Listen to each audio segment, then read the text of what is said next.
Okay, welcome to another episode of Would I Buy This Business?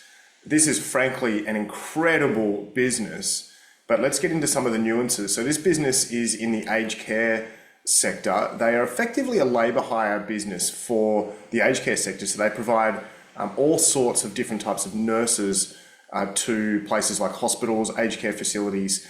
They have about 200 nurses or 220 nurses on their payroll.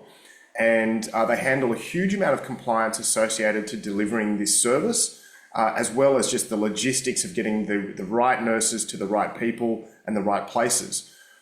Let's dive into the fundamentals. Here's a couple of things I would look out for if I am buying this business. So have a look at this growth curve over the last 4 years, first of all. 6.8 million in 2022, up to 11.5 million in 2025.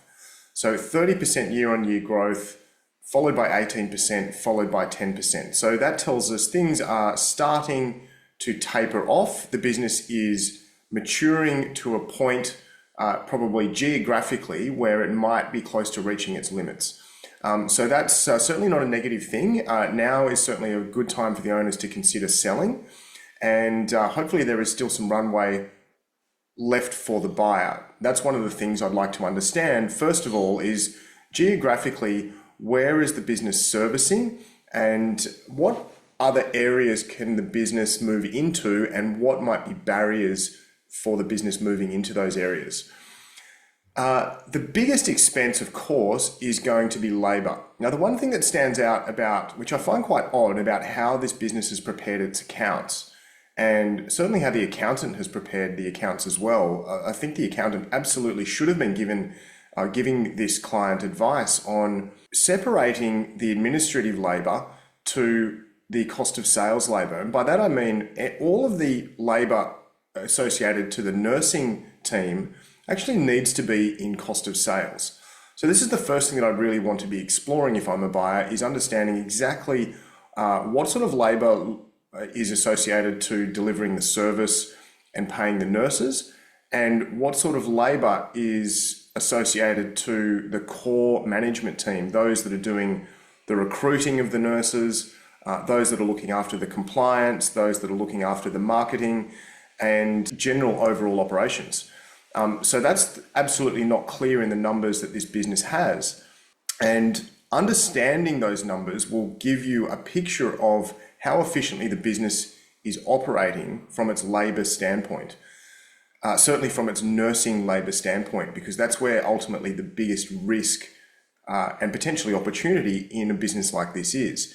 However, when we look at the overall labour as a percentage of total revenue, you can see that the cost model looks virtually bulletproof. 66% in 2022, very little fluctuation. 66.5% up in 2025 is the total cost of all labour, including the core management team as well as the nursing team of roughly 220 nurses. So that tells us that, well, it tells us a lot about the service. It tells us that the service is absolutely an essential service. That's a no-brainer. And with essential services, it's very easy to adjust your pricing to customers based on the legislative minimum wages that are required to pay the nursing team. When a business is able to instantly pass on rather than absorb cost, that gives you an absolutely bulletproof model. Let's look at the workers' compensation. The workers' compensation expenses tell a little bit of a story here. 98,000 in 2022, up to 146,000 in 2025. Now this to me looks relatively normal. For some reason there was an increase in 2023 and then a decrease in 2024 and then quite a sharp increase in 2025. So that may tell us that there has been some workers' compensation claims, and that would be the next thing that I'd want to look into, is understanding, are there any claims on foot that I'm going to inherit? Have these claims been resolved, or are they in the process of being resolved? And what sort of liabilities might transfer, whether or not they're actual punitive liabilities that the business will be responsible for, but also what sort of secondary issues come out from that? Have customers, or has a key customer account lost confidence in the service or the business. Now, you might laugh thinking, how can there be workers' compensation claims with nurses? Well, they're traveling to and from locations, but actually most of the claims occur on the job, because especially if you're dealing with an elderly patient, or you're dealing with a patient that has, let's say, disgruntled family members around, nurses are actually abused a lot. Some of the abuse is verbal, a lesser amount of it is physical. And therefore, understanding if the business has any history or any issue of workers' compensation claims is really important. And will also tell you a lot about what sort of compliance you need to look into during the due diligence.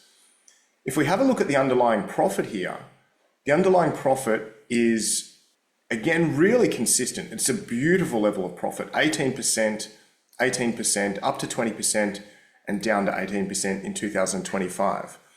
The thing that stands out to me here is revenue was $2.4 million in 2024 and $11.5 million in 2025.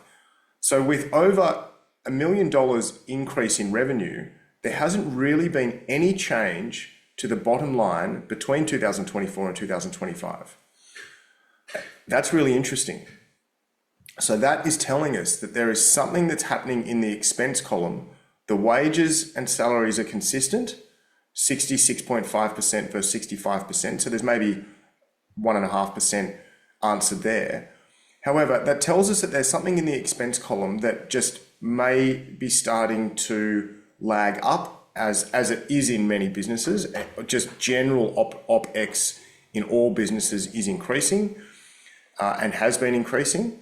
So the other thing this tells us is that the business looks to potentially be at its level of maturity, and to grow further will most likely require some further capital investment. Now, not to say this underlying $2 million EBITDA for the last 2 years is extremely healthy, and any buyer that is capable of funding this acquisition would be very silly not to look at this very closely. I certainly would. But before I did that, and before I submitted an offer, I would also look at the customer profile. Here's the customer profile, and this tells us some really interesting things as well. So these are the top 10 customers. These are all places like aged care facilities and aged care homes, where they are outsourcing the labor because it's just much easier for them to do that. A lot of this is stimulus funded, rebated. A lot of this is NDIS, or some of this is NDIS funded. But let's have a look at the top customers over the last 3 years. So what's in red are customers that have been going backwards in their annual spend. What's in green are customers that have been increasing in their annual spend. So the majority of the top 10 customers have actually been decreasing in their annual spend. So then how is the business growing if the top 10 customers are decreasing? And in FY23, the top 10 customers accounted for 7.1 million. In FY25, only 5.4 million. So we're talking about a significant decline. That's actually, roughly 20% of total revenue has actually moved out of the top 10 customer base and has been dispersed across the rest of the customer base. So that tells us that the business is diversifying its customer base, and whether it's diversifying its customer base as a strategy or through external forces that it can't control would be really interesting to know. Diversifying the customer base is good and bad. It's good because it de-risks the profile of the business, but it's bad because the cost of customer acquisition for any business is always something to factor in. And the good thing about having larger clients is generally they become recurring, and they're more bankable, they're more reliable. So in this sort of cohort of recurring clients, the revenue is decreasing. If I'm buying this business, I want to understand why, and I need to interview the sellers and look at the history of the customers. The next thing that I really want to drill down on is, where are these customers located? And what sort of low-hanging fruit exists? Because you've got to remember, nurses are traveling. There's a cost to the business every time they travel. And the location of the nurses and the location of these key customers are really, really important.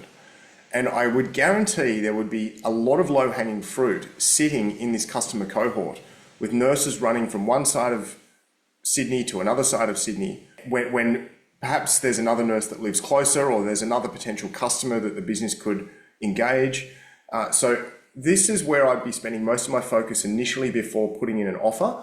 I wouldn't be asking for customer names, but I'd just be asking for suburbs, and I'd be wanting to know the approximate location and suburbs of the nursing staff as well.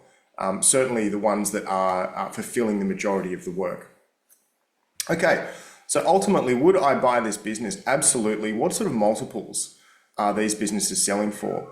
Well, these businesses are selling for, generally, if you have an EBITDA of over $2 million, and let's assume that 24 and 25 is maintainable and transferable, you generally are going to be looking at anywhere from a 4 to almost just under a 6 times EBITDA. So you're looking at anywhere from an 8 to probably $11 million transaction. So yes, absolutely, I would be buying this business. The negotiating window is quite large, and determining some of the factors that I've mentioned will decide whether or not it's towards the lower end or towards the higher end of that range. All right, everyone, happy buying and selling.